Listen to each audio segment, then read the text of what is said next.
دنیا میں جو لوگوں کا مذاق اڑانے والے ہیں، لوگوں کو حقارت کی نگاہ سے دیکھنے والے ہیں، کل قیامت کے دن انہیں جو عذاب دیا جائے گا، جو انہیں سزا دی جائے گی، اور قیامت کے دن انہیں جو شرمندگی اور ندامت اٹھانے پڑے گی، اس کے بارے میں آئیے بات کریں۔ حدیث پاک میں ہے کہ مذاق اڑانے والوں کو قیامت کے دن بلایا جائے گا،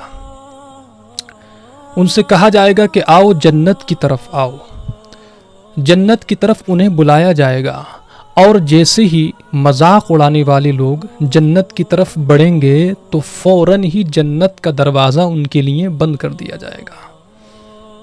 جیسے ہی وہ جنت کے قریب پہنچیں گے، جنت کا دروازہ بند کر دیا جائے گا۔ آپ اندازہ لگائیں، ذرا غور کریں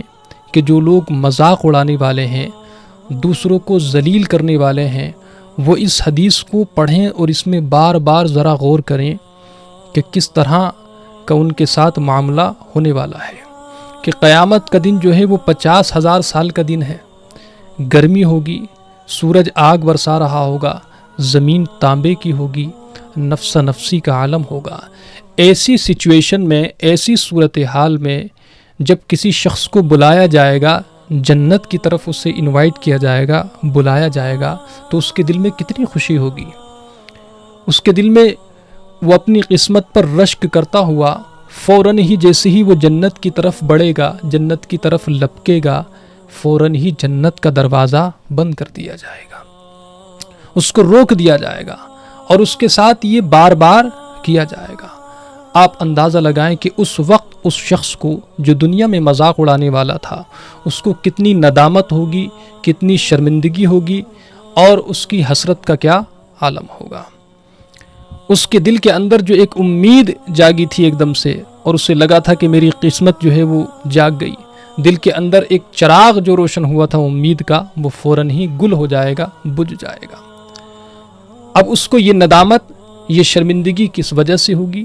اس وجہ سے ہوگی اس لیے کہ وہ دنیا میں لوگوں کا مذاق اڑایا کرتا تھا، اسے اس کام کا بدلہ دیا جائے گا۔ تو قیامت کے دن جو لوگوں کا مذاق اڑانے والے ہیں، انہیں یہ عذاب دیا جائے گا، یہ پنشمنٹ دی جائے گی، انہیں بڑی شرمندگی اور ندامت اٹھانی پڑے گی، جنت میں داخل ہونے سے انہیں روک دیا جائے گا۔ اس لیے میرے عزیزو، کہیں پر بھی کوئی بھی مسلمان ہے، مومن ہے، ایمان والا ہے، تو ہمیں اس کا مذاق نہیں اڑانا چاہیے، ریسپیکٹ کرنا چاہیے، عزت کے ساتھ پیش آنا چاہیے۔ حضرت شیخ علامہ عبد المصطفیٰ اعظمی رحمۃ اللہ تعالیٰ علیہ فرماتے ہیں کہ کسی مسلمان کو حقارت کی نگاہ سے دیکھنا، اس کا مذاق اڑانا، یہ حرام ہے اور جہنم میں لے جانے والا کام ہے۔